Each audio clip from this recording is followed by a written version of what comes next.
Welcome back to the morning show here on Arise News. We're now ready to join elder statesman and one of the founders of Afenifere, Chief Ayo Adebanjo, for a chat on current developments in Nigeria, including the new regional security arrangement codenamed Amotekun, and 50 years after the Civil War. Welcome to the program, sir. Good morning. Good morning, sir. Good morning, sir. Good morning. How are you? Fine, sir. Happy New Year. Thank you for agreeing to speak with us on Arise News this morning. First, let's start with 50 years after the Civil War. Yesterday, a group called the Nzuko Umunna organized in collaboration with other non-governmental organizations a conference on 50 years after the Civil War. They titled it Never Again Conference. And at that conference, the emerging consensus from Professor Wole Soyinka to Professor Banji Akintoye, General Yakubu Gowon, Professor Patutomi, and others, is that Nigeria needs to work hard to prevent another civil war, because a second civil war will not be good, will not be in the interest of the corporate survivor of Nigeria. But do we face the same threat today, in your opinion, as we faced in the 1960s? Or is this really an exaggeration? Is Nigeria facing the threat of a civil war?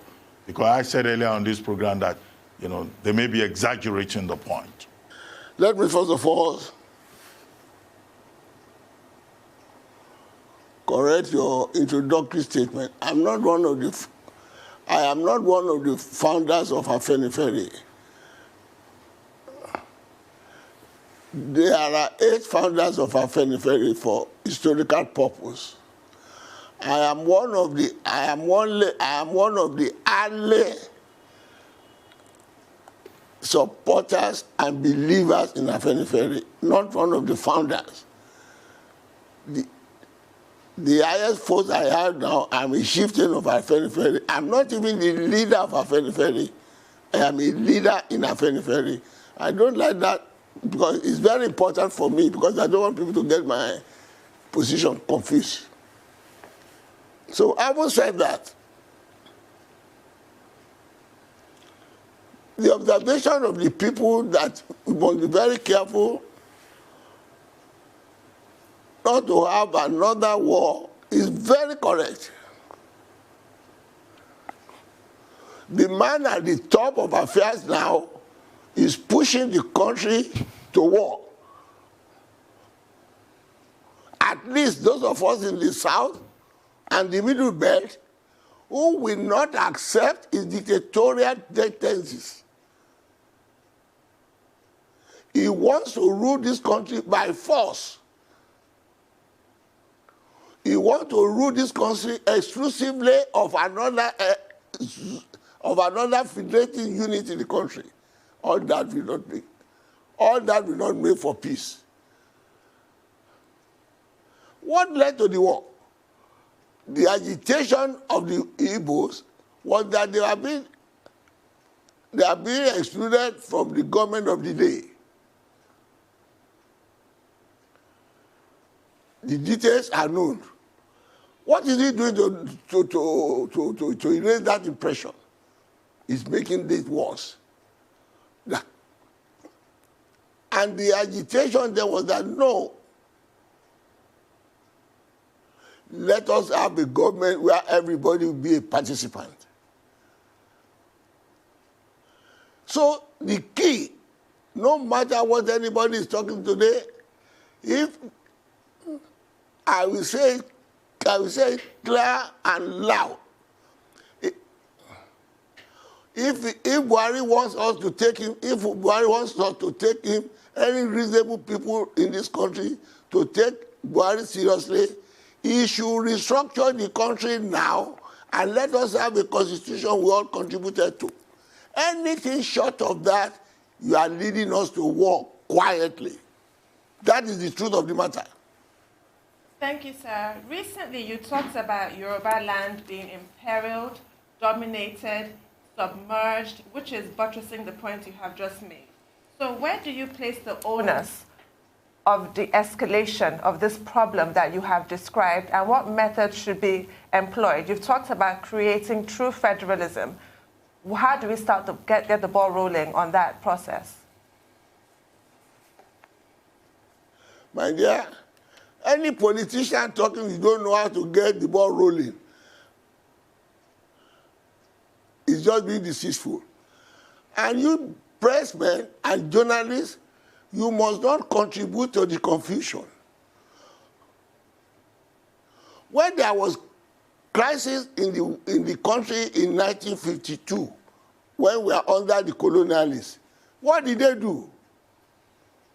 They invited the leading politician of the country and the party to London for a conference. And they argue among them what type of constitution they have.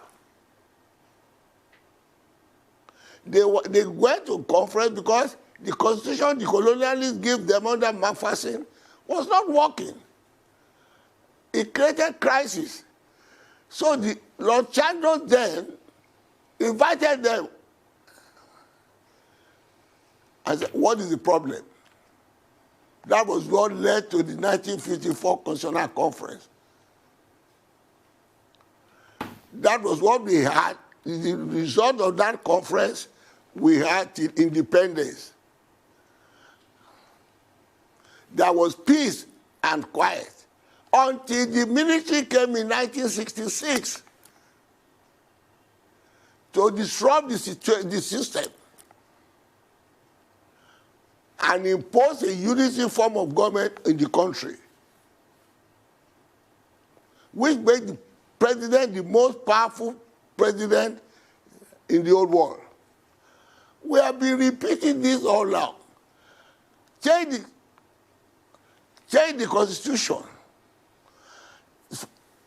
As far back of General Obasanjo, he summoned conferences. They took decision, no action. Till lately, Jonathan summoned 2014. They make recommendations. He handed it over to Buhari. Publicly, we all saw it. And he said, when he was handing over to Buhari, he said, this is one of the most important documents I'm handing over to you. What was there? It was the decision of prominent citizens of this country whom I challenge Buhari cannot question their integrity and their quality, their experience, their professionalism. He can never assemble such an assembly. They make recommendations for peace and quiet in this country.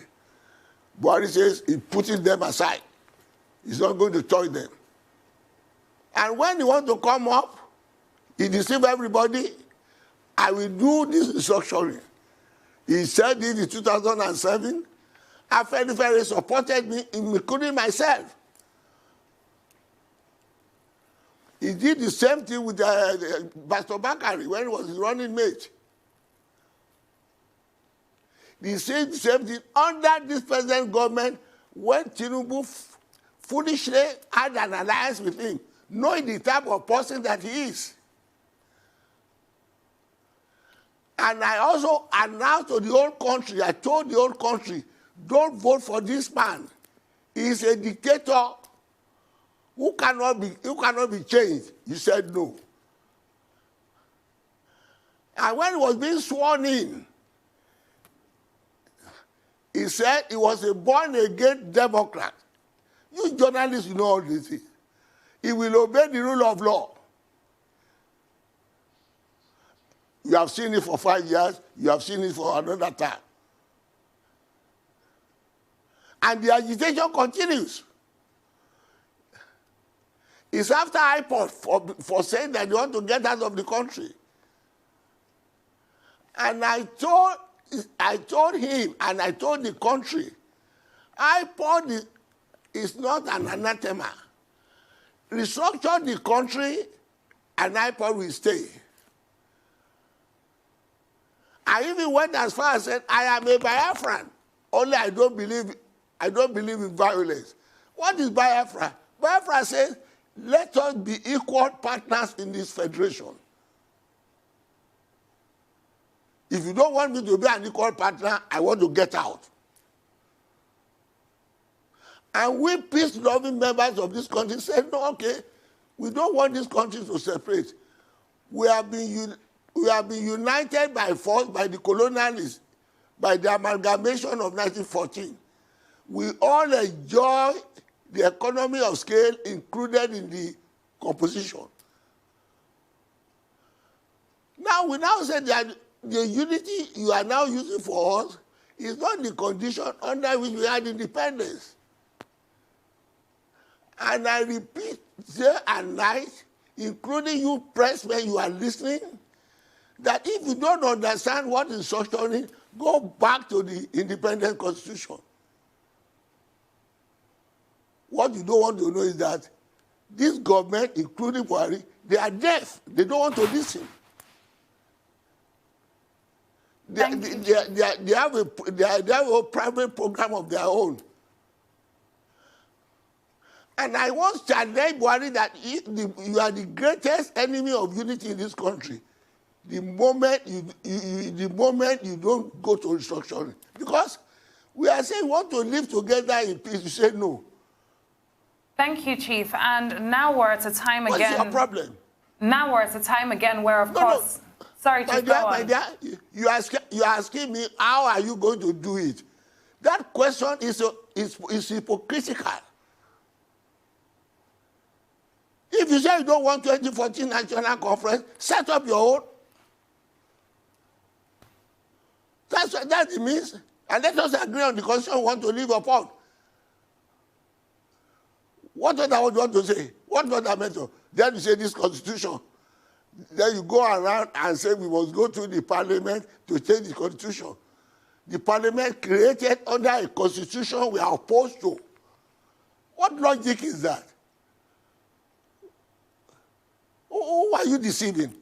And now, you are past that stage. A country where you produce Shoyinka, a country where you produce Elias, a country where you produce eminent people, or Puta.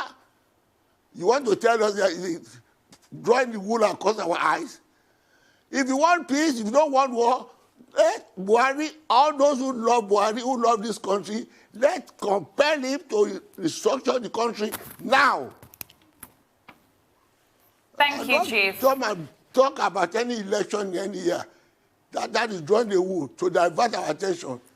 Thank you, Chief. And it's very clear, of course, that there is a constitutional crisis. There has been a constitutional crisis, and this is something that we speak about in a lot of regard because something has to be done.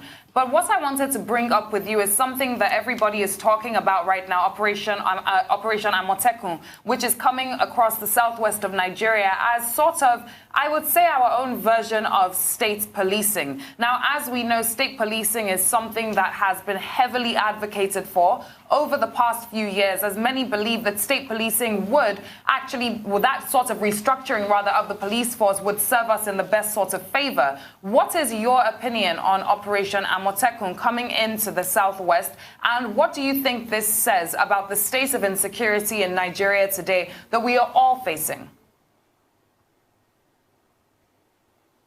My view about Amotekun is just fighting shy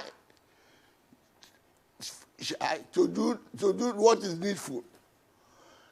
If you read the press statement, I said, okay, Buhari want to deceive us by saying I'm giving you state police. The solution to the insecurity of this country is state police, which is ingredient and part of the issue of restructuring. That is why Buhari is opposed to it, because he wants to rule the country by force. So those of you who are honest, including Absalami Peace Commission, that is the truth. Convince Buhari to conduct, to restructure this country and send us back to federalism. Let everybody develop at his own space. That is the constitution Saudana, Awolowo, and Azikiwe agreed to at independence. And I've challenged him to tell me whether he's more intelligent, more educated, more enlightened, more Fulani than Saudana.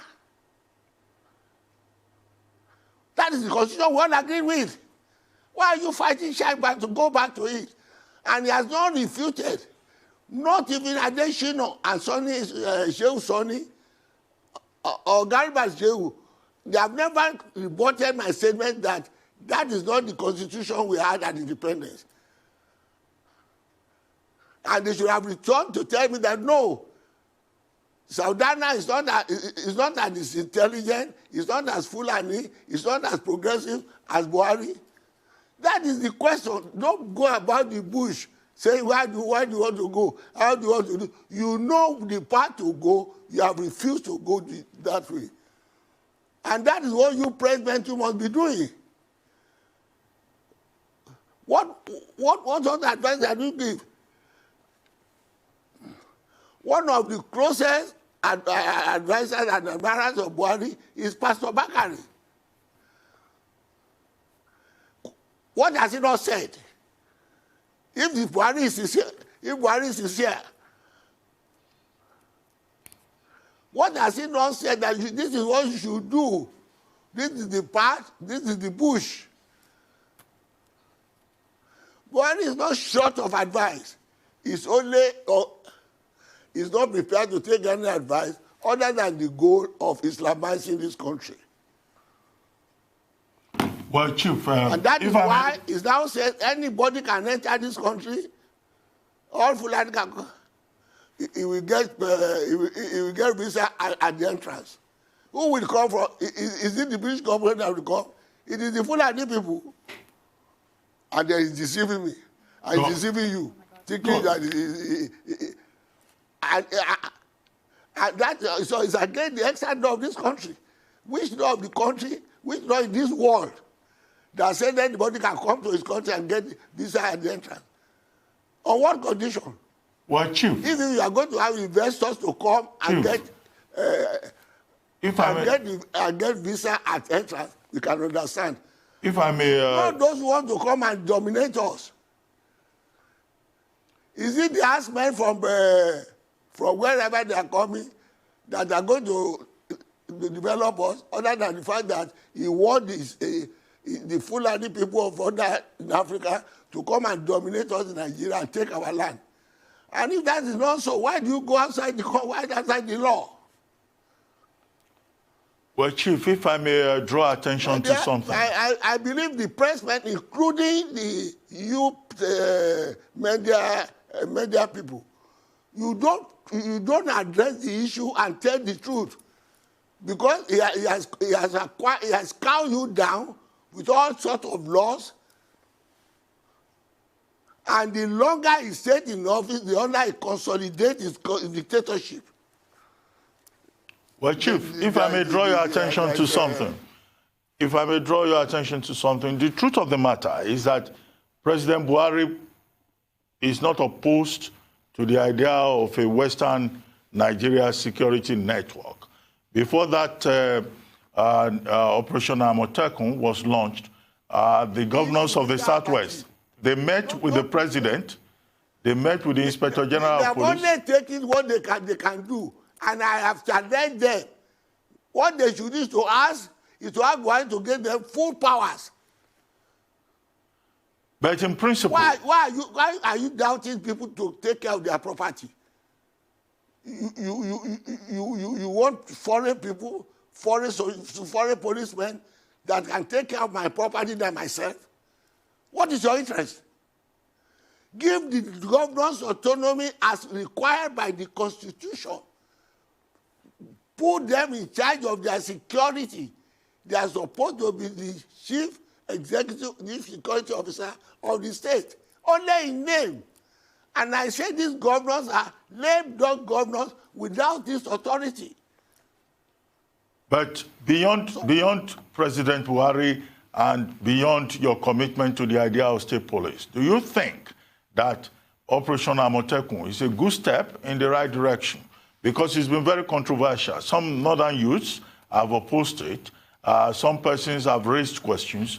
But what do you think? Do you think that this is a good beginning? Do you agree with Professor Wole Soyinka, for example, that it's a very good New Year gift? Continue to deceive ourselves. Some northern youths, these northern youths, they don't know that there are Amoteco in Kanu and other northern states.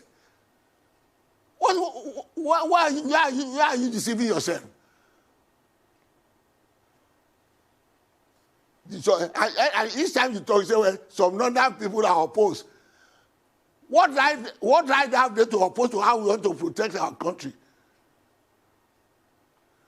The same thing you say when you say you want to change this constitution, say no, the northern people will not agree. What gives them the right the right of veto? We are in a country where we agree to live together. And that is why we say, call a conference. Let us agree to live together and the terms of living together. And you say no.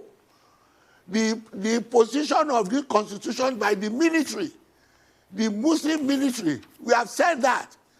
If you want to dispute that, call a constitution conference, let us agree. Then you say we must be going, we must abide. Then you tell you what you are doing is not constitutional. Which constitution? The constitution imposed or not by Absalom? But this is you've come to the answer to the question that I asked you, which had nothing to do with hypocrisy and everything to do with the practical implementations of amending a constitution. You said what gives the North the right to veto. The Constitution does. Even if the National Assembly was to pass, may I finish, sir? Listen to me. May I finish my question, sir? I know what I am talking. Apparently not. What constitution are you amending? Oh dear. You amend a constitution you make. We say we don't own this constitution. What we need is surgical operation. No amendment of any constitution. We want to make a constitution we all agree to. As I was trying to say, who are you deceiving? As I was trying to say, there's a huge stumbling block because of the Constitution. It requires that 2/3 of the states in Nigeria must have their state House of Assembly pass any amendment to the Constitution. So this does create a stumbling block if certain regions do not play ball, as it were. And you've come to this point of let us have a constitutional conference, which is what I asked you about what method should be employed. So how do you intend to increase this clamor for a constitutional conference? What we say is not tenable. What constitution are you asking? This is what the Constitution says. I said we don't own that Constitution. It's not our own Constitution. You want to bind us by what we are opposing. We are not that stupid. Okay, so Chief, if you were in that case, the Constitution. Which Constitution? Chief, in that case, because it seems as though is that the Constitution we had at independence, or the Constitution imposed or not by the military? That is the question you should address. Chief, in that case, given all that you have said with regards to how you feel towards the Constitution, restructuring, state policing, the prevalence of insecurity, my question to you then is, if you were the president of Nigeria right now, how would you be going about restructuring the country that we're speaking about? Simple. I will just say 2014 Constitutional Conference recommendation. If you have any objection, call your Attorney General and some people to look the ones don't like there and take it out. Put what you want there and let us move on and go to a referendum. Nobody can sit down in a corner and say, you see, each time you talk about legislature, I want to go to the basic. This is a legislature of falsified five figures. the population did not often complain is false. We have known that. The colonialists who say they are more than the South, we have seen record that they say they manage, they read the population for them. They have not denied.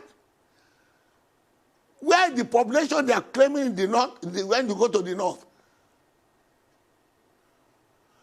we are the only country that refuse geography. The geography you and I study is the nearer the desert, the fewer the population. It is only in Nigeria. At this point, we'll need to take a short break. When we return, we'll continue with the conversation about how best to restructure Nigeria. You're still watching The Morning Show. Yeah.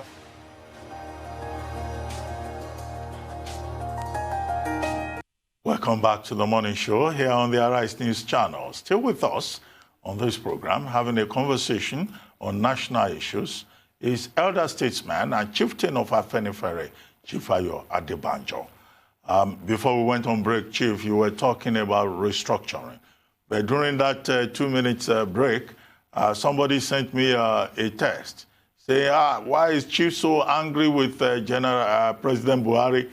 That what is the problem? I mean, the president has already made promises. He says he will leave a very strong legacy of electoral integrity. He's committed to development projects and moving Nigeria forward. And you just seem to just be angry with the president. And what is the guarantee that even if we have this restructuring, this federalism, that it will work, considering the fact that it will be the same compromised Nigerian elite that would process the country, it will still be the same people of Nigeria who will run Nigeria. What is the guarantee that there is a magic bullet that can resolve Nigeria's problems? Thank you very much, Abati. Let me answer. The fellows, I'm not angry with Buhari at all. Anybody listening to him that is going to do X, Y, Z in 2023, do you think any rational and reasonable person still believe Buhari in this country? Has he done anything to show that he's a man of integrity? What promises has he made in the past that make me believe that what he's now saying is true? In the earlier program, I told you when he was sworn in, and he said he was a born-again Democrat. He will obey the rule of law. How far has he done that? He wants to keep the country together. All the security architecture is in the hands of his village. We criticized it in the first comment. Has it changed? I'm not one of those taking it by whatever Buhari says. Because he has not kept to his word as in the past, with abundance of evidence, except those of you who refuse to believe what is right. Those of you who want to be politically correct, you know it. That is one. The other question you are saying is about, can you remind me? No, whether restructuring can be a deus ex machina, a magic bullet that will solve all problems. Yes, Mr. Abati. Don't swallow this propaganda of those who don't want anything to be done. It's like saying, if you vote for X, is it not the same people who are going to do it? When the system we are asking for allows us to remove any government that is not doing well. The system we are asking for does not concentrate power in one hand, as Buhari has done now. Police is in control of the police, is in control of INEC, is in control of the judiciary, is in control of everything. And is in control of our money, which he doesn't contribute. Restructuring will break all this thing down. We'll make him for what we will only have the power. We all agree to give to him. That is the solution. If you now say it's the same people who will do it, the constitution we are having make room for election. If they don't do what we want, we will remove them. That's the essence of democracy.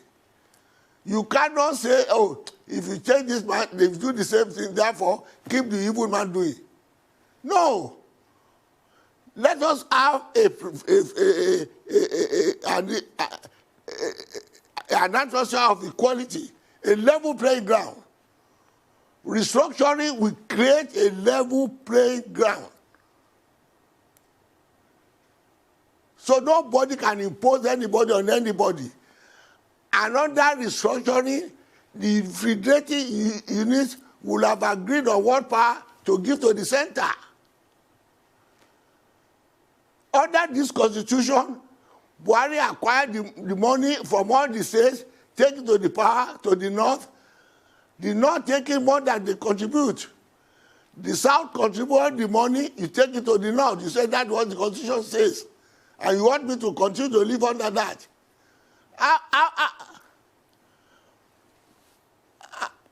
It goes the way that gave us all the statistics of contribution. And you see how cheating it was.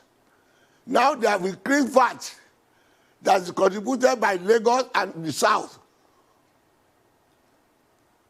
When they contributed 90%, the North contribute 5%, they returned 2% to Lagos and gave the North 80%. That is the constitution that which we are. I say no. Let us create this level playing ground for us. If anybody is going to cheat with somebody from my region, I want to talk of police. They say if you give them local government police, the governor will use it against his opponent. Is the federal government not using the police against the state to which they are not controlling? Whom are you deceiving? That is the truth about it. Restructure the country. If the devil will arise out of that, every region, every state will develop at its own space. If you have devils in your state, the state will control it. If you have agents, the state will control it. Thank you, Chief. Let's move on to get your opinion as well on some global issues right now. Most topical, the USA-Iran conflict that is currently ongoing. What is your take on the back and forth that we have seen in the news and the headlines, and where exactly do you think this conflict is going to lead? Could you come again? We're looking for your take on the USA-Iran conflict.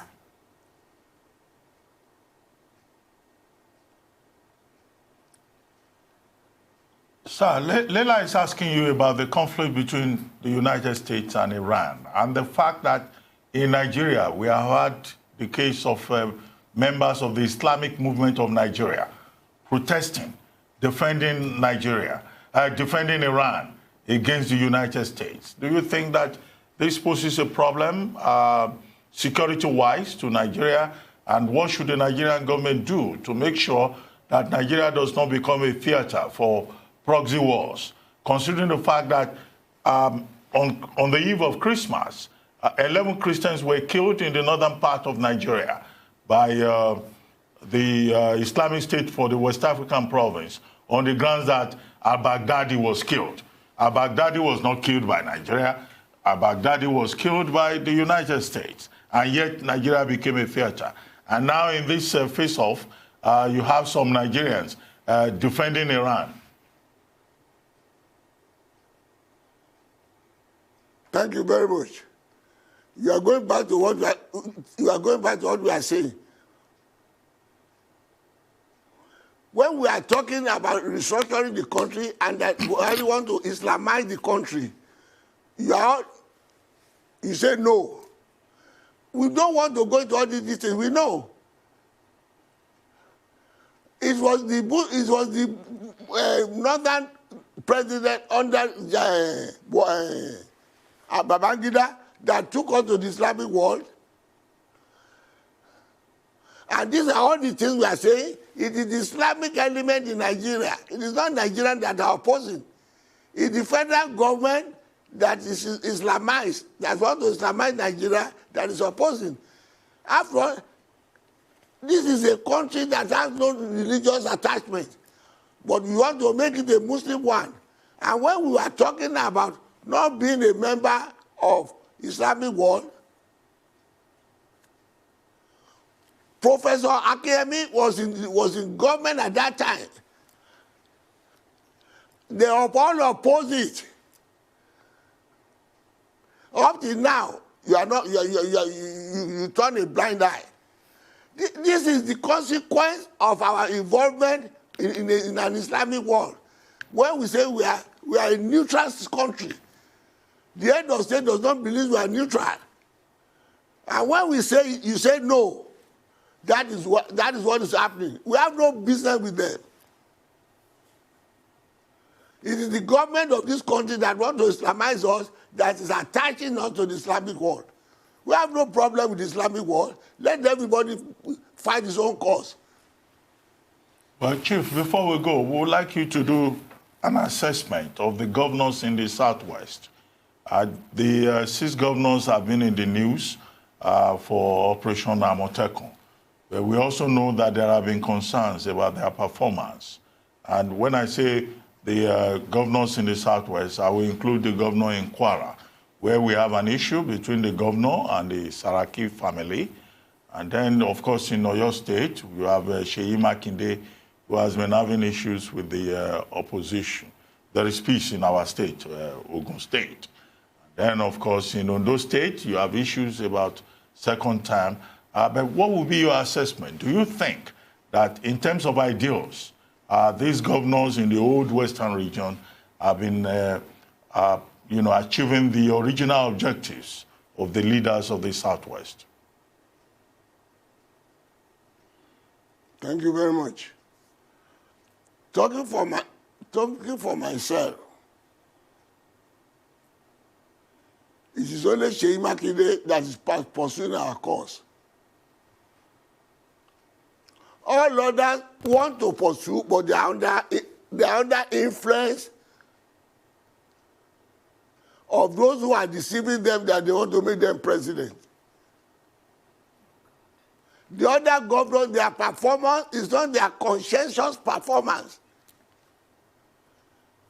That is why we say we are under slavery in the Western region.